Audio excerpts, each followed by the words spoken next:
I don't think it would pick something up in that room. Oh, I see. I don't think so. Was it distracting when we were out there? No. Okay. Not at all. We were trying to be quiet. You can't help it. It's a Friday night. I know. Great way to say I say it because I'm usually like in bed by now reading a book. This is my Friday night. I'm like, I'm out. I'm out. This is fun. I'm bummed. My wife went out to see a movie. And, Do you know what movie she went to go see? It was The Shorts. For Oscars. I'm jealous. I haven't seen it. And to our favorite restaurant. I'm like, oh. Is she sending you pictures? Like, look at bring me. you some food back? No. No? She'll eat it all. Okay, Renee, I think we're good to go. Okay. Give yourself a 10 count. Okay.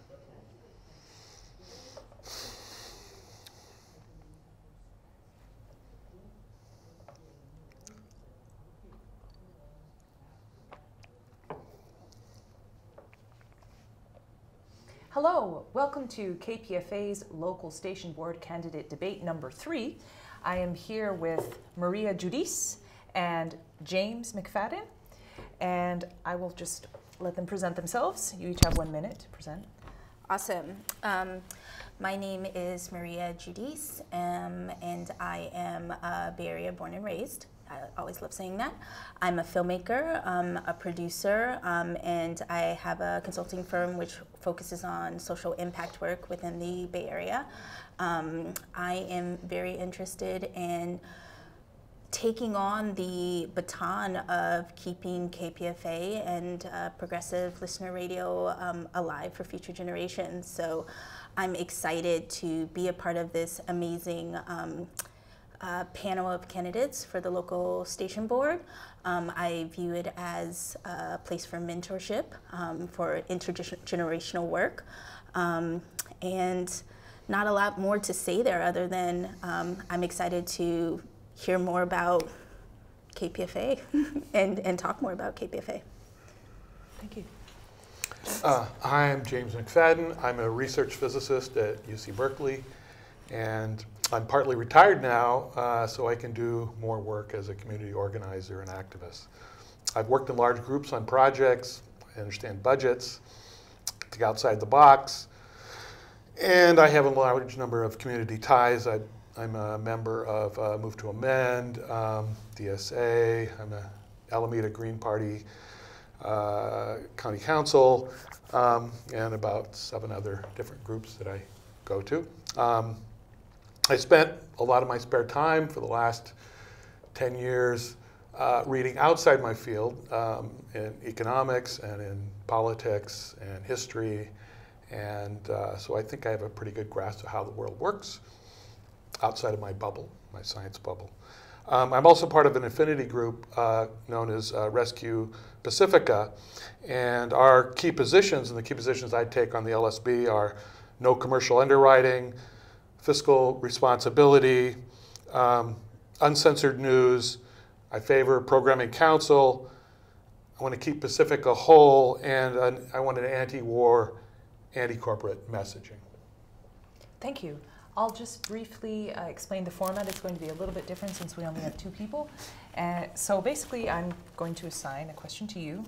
You'll have a minute to respond, and then you'll follow up with your response, and you can re-respond to the question, and we'll have an additional response from you.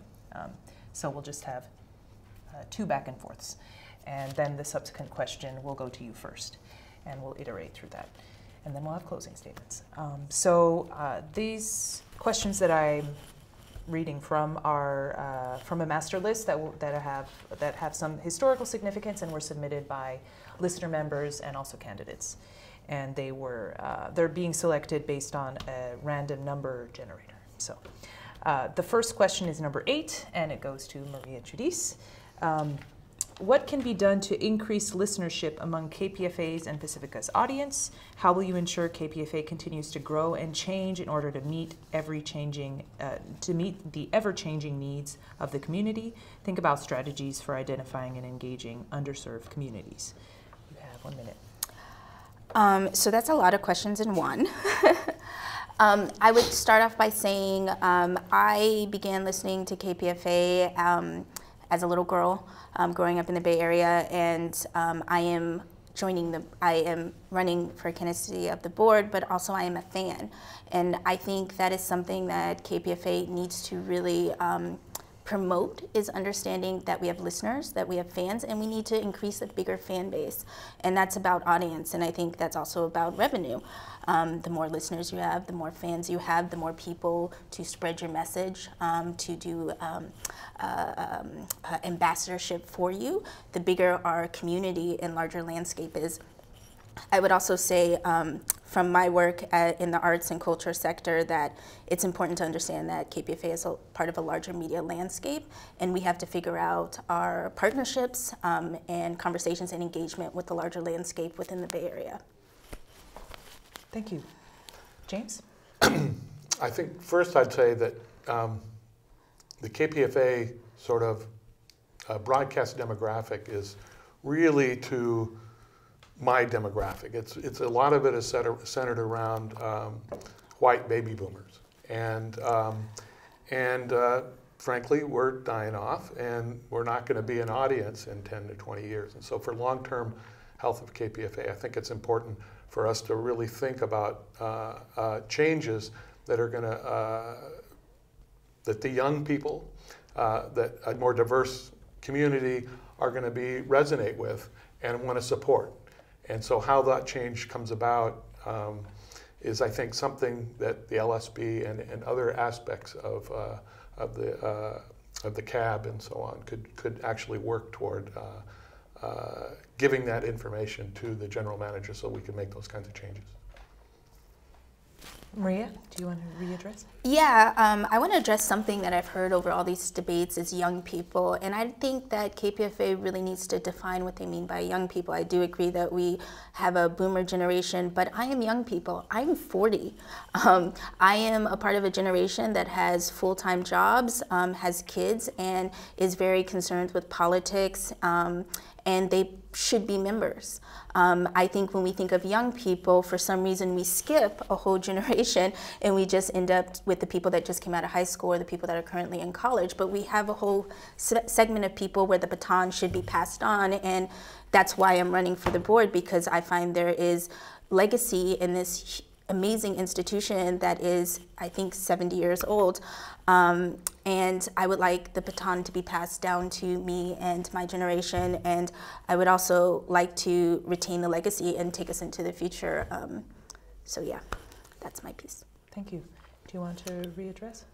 Sure. I think a story that I could tell that kind of captures some of this was something I heard from my wife. She came back from a workshop. It was a diversity workshop on racism. And in the workshop, it was about 60% white. And they went around and asked people of the community, if they thought it was a diverse group. And most of the white people said, yeah, this is a very diverse group. And most of the people of color said it wasn't. And there's a real perception change. And I think those kind of perception changes in terms of programming and how diverse it is exist in almost all organizations like KPFA or others where it's dominated by older white people. And so that's something I'd like to try to bring. It's something I'm very aware of, and it's something I think that it would also behoove the election to elect people to the LSB that are people of color. I think that's a really important thing also. Can I respond to that? Yeah. Or one? Yes. Yes, and everything James said. I would just like to also throw into, as we think about the future of KPFA, I think we have to think about the complexity of the word diversity, and that as a person of color, I find diversity is only about people of color, and it is not. It is about class, gender, race, sexuality, and we need to make a nuanced, complex, and robust space that includes all of those voices and listeners, and a future of those things. And I think we don't always know what it is, because I think day to day, diversity should be changing and it should be creating new shapes. And we need to create an organization that is nimble and listening to how diversity is changing. So it shouldn't be just a binary conversation. This should be a much more complex conversation. And that's my bigger thing on diversity. Thank you. So we'll take a second question, and this will go to you, James. So this is question number 13. What suggestions do you have for further development of KPFA social media, Area 941 podcast library, and the KPFA video channel? Complex question, and with a lot of technical aspects. And I would say I don't know, I'm not really competent on what possibilities are. But one thing I would like to see is, we have this huge archive. I would like to see it digitized and be made available to the community with a search engine.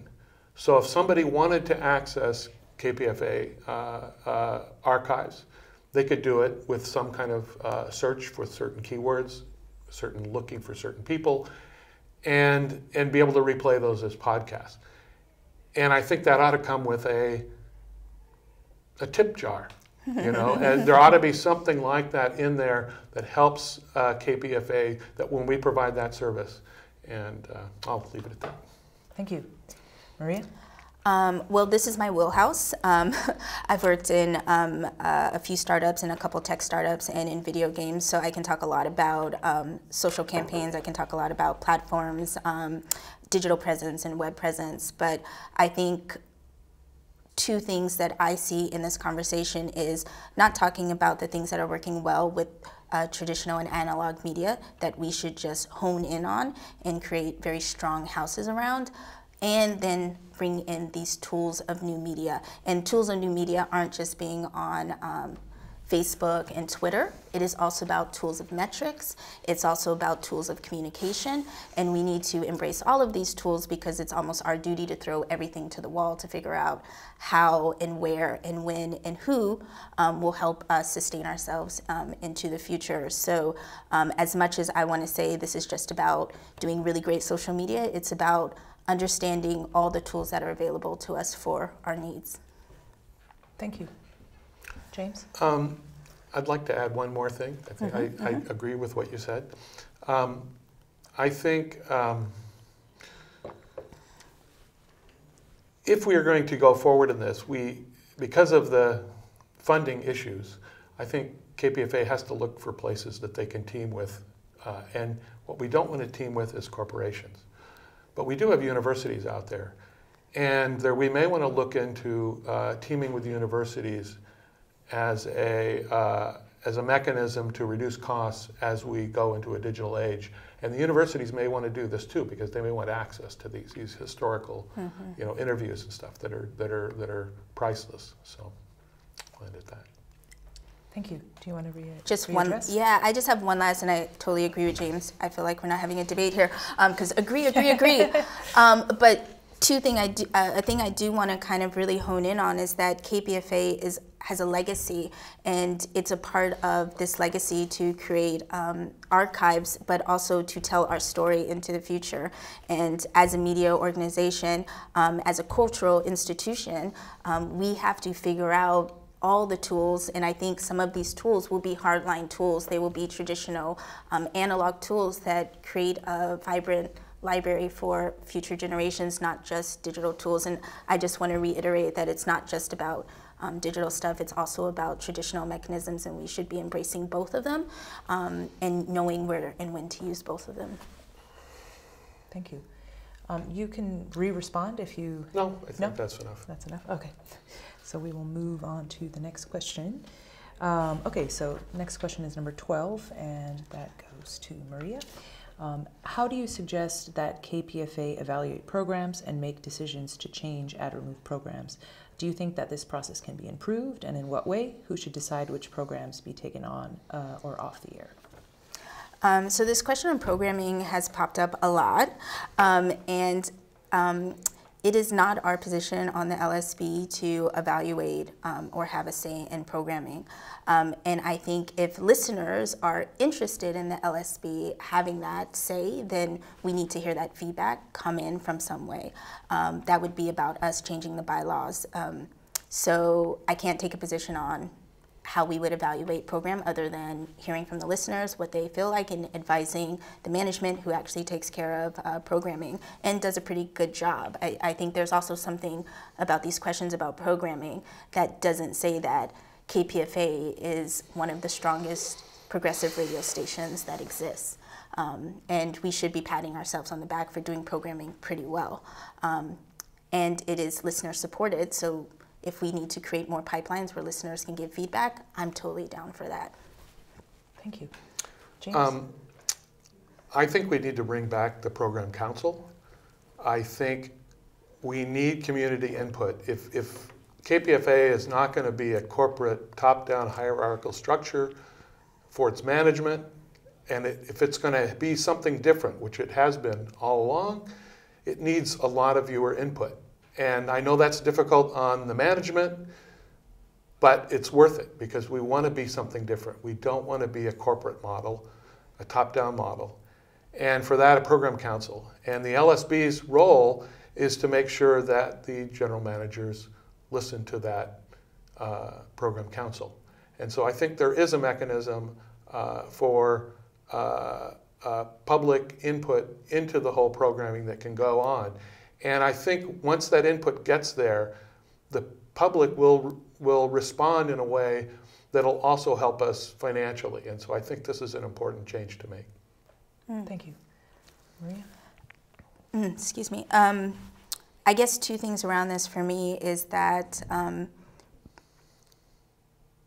I think we should be very clear about, as a filmmaker and as in working media, I understand the need to be professional. And we do professional radio. If we want to create pipelines for the public and the listeners to give feedback, that's something we can do and do better and figure out transparency and direct pipeline to the management.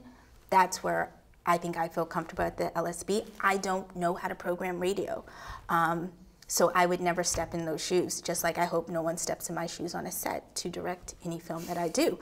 And so when I travel, I also hear people bow to KPFA and love the radio station, the programming we put together. And I think don't fix what's not broken, right? We have programming that works. If we want feedback, we can create pipelines of feedback. James? I would argue, since our finances are not growing, that maybe our programming isn't working as well as it should, and that kind of input from the community, I think, would be advantageous.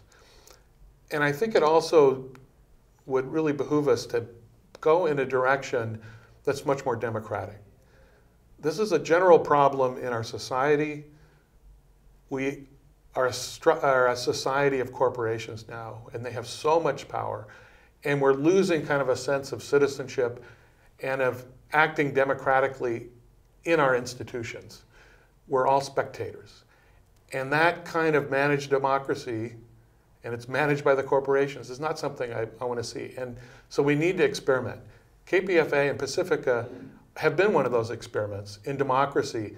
Can we do things that are much more democratic? And I think we can. Thank you. Yeah, one final thing is that, yes, I do agree. But we do have places of experimentation. We have KPFB, which we do test programs on there. And we also have our internship where we bring in young people to kind of test out programs. So we have places of experiment, which I think can also be worked out more and promoted and have a better pipeline to see how shows get to KPFA. But I'm going to go back to my statement of if it's not broke, don't fix it, right? There's always improvement that can happen. And this is definitely something we're interested in, improvement. I don't want to throw out everything. And I kind of feel like we're having anxiety about something that does not exist right now. Can I just actually ask for a suggestion? Because I think we've talked about on the other panels program council and the definition of program council. Maybe you can just enlighten. That's a great. Enlighten us. Just we'll take what a the program break. council is. Yeah, exactly. So that Maria has a better idea of what that proposal is and could possibly. Oh, I respond understand to. what the program council Oh, is. you do understand what the. Mm-hmm. Oh, okay, okay. I guess it was. I think through there's been some back and forth, at least in the other two debates. You can go what over is program the- council. I understand, but with his statement of experimentation, we do have places to experiment right now with early Okay, programming. so we don't have to go into that. I guess the one question would be why, how would a program council come about? Right. Is it some separate elected group, which seems like it's hard to get a lot of people to participate in just the LSB election. I'm not sure that's a good way. Right. But it could fairly easily, I think, be formed out of members from the LSB. The LSB could select people to choose to serve on the program council, and the CAB could choose people to serve on the program council. And they would be sort of a think tank that would just meet at on some regular basis with the general manager to make suggestions. So to bring suggestions from the community to the general manager and through the program council, I think would really be beneficial as long as we have general managers that will listen. And that's the LSB's job, to make sure that the general manager listens to the community. And so that's the kind of oversight I think we would provide. Do you want to respond? No? Okay. So we shall move on. Okay, let's see. We just did 12. Here's number 4. Okay. Describe a mechanism to improve, and this is for you, sorry, James. Please describe a mechanism to improve and nurture a working relationship between all staff, paid, unpaid, management, PD, DD, GM, and the board, LSB, PNB. Yeah, that's a difficult thing. That's a management issue mostly. And so in a sense, I think the LSB doesn't have any really control over staff per se. That's the general manager. And so all the LSB, I think, can do is talk to staff, paid and unpaid staff, and about how their relationship with the general manager is. And if that is a problem, if the general manager is a tyrant and staff is discouraged and it affects work, if it affects the work environment, then LSB needs to either confer with the general manager about changing that, or in a drastic case we might have to want to replace the general manager. So I think in the end the general manager's job is to look over how to make staff and unpaid and paid staff enjoy their work. Thank you. Maria? I've worked for many nonprofits, and I think this question is a question that never goes away. I think nonprofits are inherently working with low capacity, low funding, and especially doing radio. Everything needs to be done, in a certain amount of time. And I think this question is a large question that is not necessarily within the House of LSB, but I do think there's something just that we will constantly have about this question, just like the programming question. And I think there needs to be transparency here, and those pipelines need to be very clear of how the staff talks to the general manager, and the unpaid staff talks to the general manager. And I think, I don't know, but I'm kind of understanding really what we need to do is find more places where people get sources of information to understand what our position is here and how they can use us, and then also how we direct them to the proper pipeline to have their issues met. Thank you. I just wanted to say one thing. I want to make sure, I think it's very important for unpaid staff to be appreciated. For sure. There's been schisms in the past where staff and unpaid staff separated, and that's unfortunate. And I don't know what the relationships are right now, but it's my understanding that unpaid staff does 2/3 of the work for free. That is so critical for KPFA. So we have to make sure that unpaid staff is respected and treated fairly in any process that's going that involves the general manager. Thank you. Do you want to No. readdress? Okay. Shall we move on? Let's see. How many questions? 1, 2, 3, 4, 5. Okay. We've done ones with that one already. Okay. So wait, that was just to you, right? Yeah. So now one more for Maria. Describe your proposals to improve the governance structure. For example, how would you change the bylaws, the election process, the size and composition of the local station boards and the PNB? That's a huge question, and I would say as a newcomer, I would lean on people who have put in a lot of time and energy on the governance and the bylaws to educate me on where we're at with these strategies and plans. But again, my experience working on many nonprofits and on many boards is that the leaner the better, especially when we have large goals and plans to do. We have a lot at KPFA to work on, and I think with the governance bylaws is keeping them lean and figuring out our clear relationship with Pacifica Radio. And yeah, I mean, that I don't have a larger position on that other than I'm new, I'm a baby. So I hope to be schooled on, you know, the governance and the bylaws, but also I just know how things work and we have to move fast. So keep it lean and clean and green. I think I've heard, I've not observed a PNB meeting. I've heard that the meetings get a bit unwieldy. The board itself is very large, and if you have a large number of people working together on a project and everybody wants to talk, it can just go on forever, and no work gets done. So I think I would be, I could be in favor of something like the PNB getting smaller, as long as it gets smaller in a way that it not is just we're going to reduce listener members of the PNB, you'd have to reduce staff proportionately, members of the PNB. And I think another mechanism is to just select people who don't like to hear themselves talk, who can be concise and precise and make their statement and make their argument quickly. Thank you. Would you like to readdress? Yeah, I have one final kind of thing to say, and this is also, I think, a place where we can think about diversity and inclusion here, is that when we kind of bring on younger voices and we put more people within the LSB and the PNB, we can have people who are not emotionally connected to long histories that have gone on, and we can kind of be in the present moment and thinking about the future. And that's something that I see in this tiny bit of the election process right now, is that we're going through 70 years of history every time we meet, and we really need to focus on the present and tomorrow. So I think that's also about diversity and finding diversity within the PNB and diversity within our LSB. And when I say diversity, I just don't mean people of color. I mean the complexity of what diversity is. Thank you. Do you have anything to add? Just real briefly,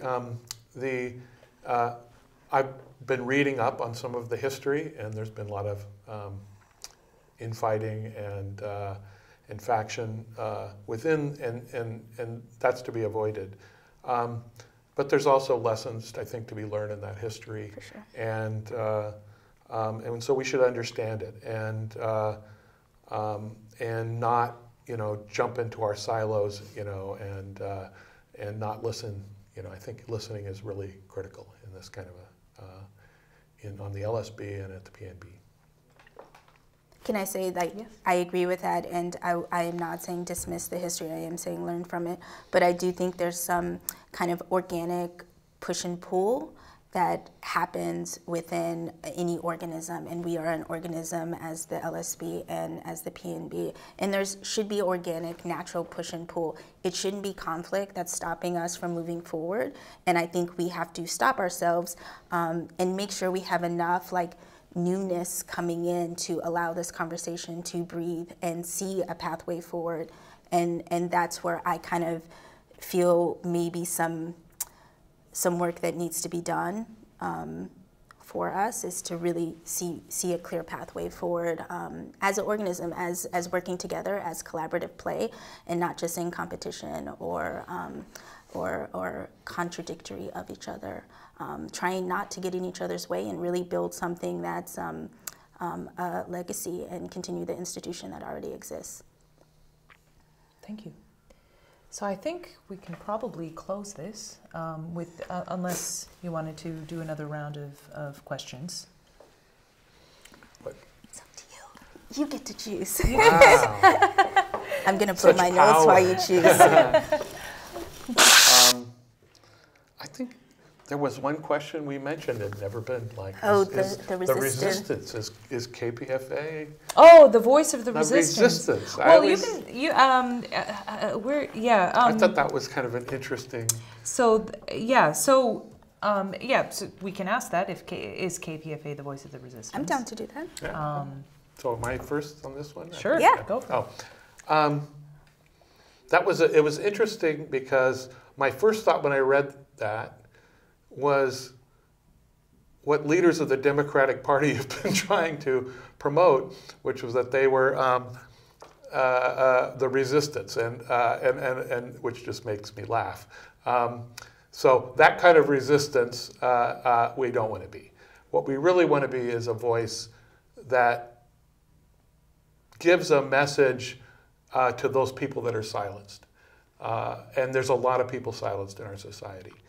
And I think that's where we can really be helpful to the kinds of changes that we're facing, especially as we go into the three crises that we're facing. A crisis of climate change, a crisis of democracy, and a crisis of capitalism. And those changes, those crises are going to dominate our lives for the next 10 years, if not for the next centuries. And so having that voice out there, I think, is critical. Thank you. Marie? I will say that resistance is a complex question, especially when we're in complex times. I think we are a radio station that is the voice of the people, that is powered by the people, and we have to make sure we continue a people-powered radio, progressive, listener-supported radio. I think KPFA is a movement. I think we are doing movement building, and that changes, as James said, for the sign of the times, and we have to be nimble and open and keeping our ear to the streets to hear from the people what is the sign of the times and how we can give them a platform and the airwaves to talk to each other, to do this communication and movement building work. And I think that's just inherent in radio. I think that's inherent in news and press, and I think that's inherent in culture. So, I'd like to add one thing to this. I think that we can't be a voice of resistance unless we have news programming that reflects that. And I have to say, our news programming on KPFA sounds an awful lot like NPR. And NPR, as my brother refers to it, National Petroleum Radio, is, if you look at the underwriting and stuff for that, it's very corporate. You'll hear the underwriting, the Koch brothers, Comcast, all the giant corporations. So I think we need to be different in that sense. And so our news needs to be more radical and give voices to those who are silenced.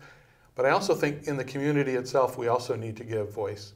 And that means more outreach to the community. So if there's events in the community, like there's going to be an anti-war march at the end of March, March 30th. The one last year didn't get at all advertised on KPFA. Those kinds of events really need to be out there and repeated often, so that people know what's going on in their community, where people are organizing. Thank you. I don't have anything else. Nothing else to say. So would you like to close this debate with closing statements or take another question? Yeah. So we're going to close this debate, and the floor is yours. for another 1 minute, 2 minutes? How long do you want to? You call shots here. All right, well, let's start with a minute. If you want 2 minutes, you can continue. I love being directed. I guess I'll start this off by saying that I really believe in the legacy and institution of KPFA, and my position is really one that's about carrying on the baton and one of intergenerational work to take the history and what has been built and to build on top of it and build from it and build and extend out and create a larger ecosystem and a larger listener base and a larger community that really can feel a part of progressive radio. I think progressive radio and listener-supported radio is very important for not just my generation but future generations on where we see our voices, and I think this is kind of a learning mechanism and a beginning place where young people, as I did, learn that you can also be a journalist and a citizen journalist and also be a part of professional radio, and it's definitely a place where I feel proud to be a part of and proud to take on the legacy of it, and I hope I can then pass the baton down to an even younger generation that's coming in. So. Thank you. James? I'd like to first say I'm a huge fan of KPFA. There's so many shows. I think I started with Democracy Now!, and that was my favorite show for so long. I now read it. But so many other shows, Project Censored, Davey D, Against the Grain, and recently discovered Sonali. It's just there's a large number of shows that I really appreciate. But I also think that there's improvement. There's room for improvement there in the programming but even more so in management and especially in finance. We didn't talk much about finance. I'm part of a community of like-minded activists. We call ourselves Rescue Pacifica. Go to our website. But there's a few key policy positions I just want to repeat. We don't want commercial underwriting. We don't want corporate media. We want fiscal responsibility, so we don't want us running fund drive to fund drive. We want uncensored news, so we don't want to duplicate NPR. We want a programming council, so there's more community input. We want to keep Pacifica whole. We don't want to break it up. And we want to see an anti-war, anti-corporate content. And especially in this age of managed democracy, where the corporations run everything, we want to unsilence a lot of silenced voices. Thank you. Since you did bring up that we didn't talk about finances that much, we can pull a question and address a question about finances. No, you don't want to. If James wants to, we can. But I could say it's a major problem, and we need to do something because but I think it's solvable, and it may require cuts in staff. It may not require selling, but it may require some kinds of cuts in staff or in costs. For instance, the archive, and we may want to find some way to deal with the archive. But I think there's solutions out there. Excuse me. Do you have anything? Yeah, I would say I wouldn't talk so much about finances because I have not looked at the budget and I'm not in the conversations around all the finances, but I do know we need to figure out revenue streams for ourselves to be a non-corporate supported radio station. And part of that is we need to be able to have conversations where we're throwing everything to the board and we're looking at everything thoroughly inside out before we make decisions on not doing something. I think KPFA is a left-of-center radio station. I think we're a very strong left-of-center radio station, but we have to be careful about being in our bubble and going through all of the mechanisms that make us see all the choices and options that we have in front of us before we throw it out. So I guess that's just a place where I'm very wary of is like, are we throwing everything to the board when we're talking about revenue streams? And that can go everywhere from digital to social media to the archives. But are we looking at everything inside and out? Can I just want to add one thing, and there's something that happened to me that relatively recently that kind of made me understand why KPFA is so important.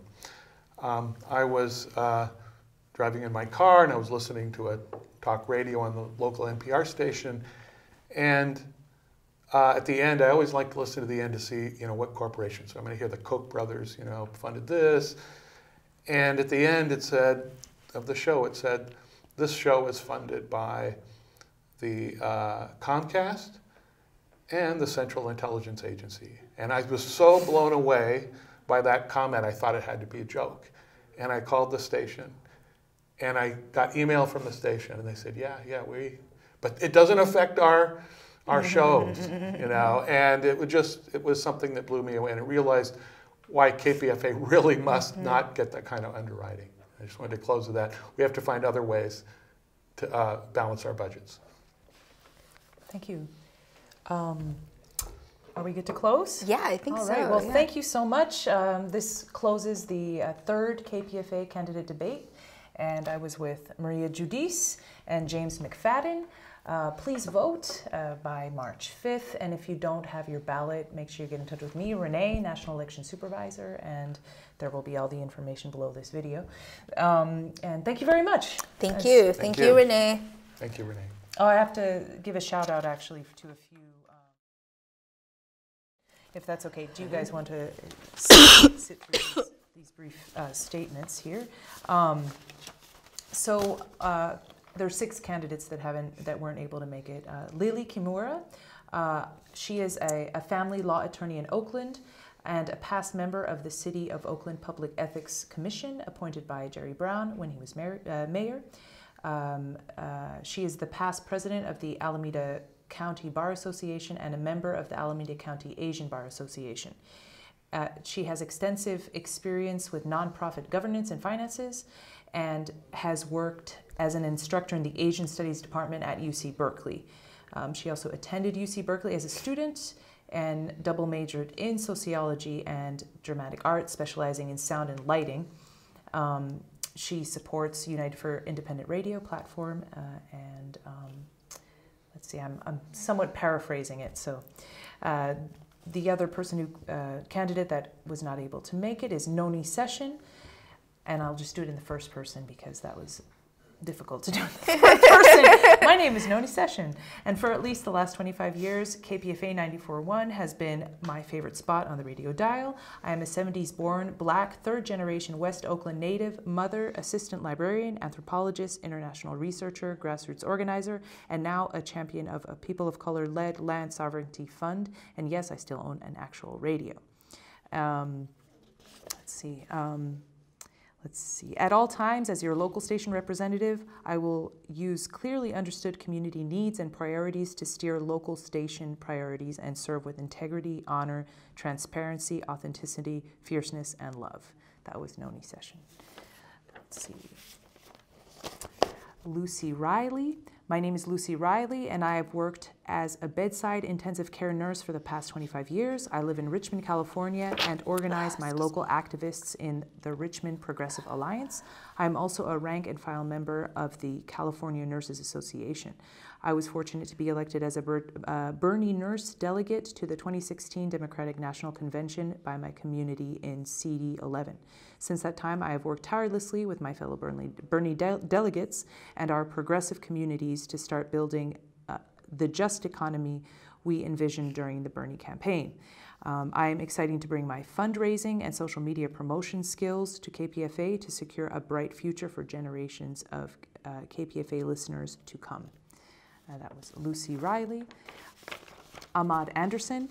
I am Ahmad Anderson, and I am presently an incumbent on the KPFA LSB.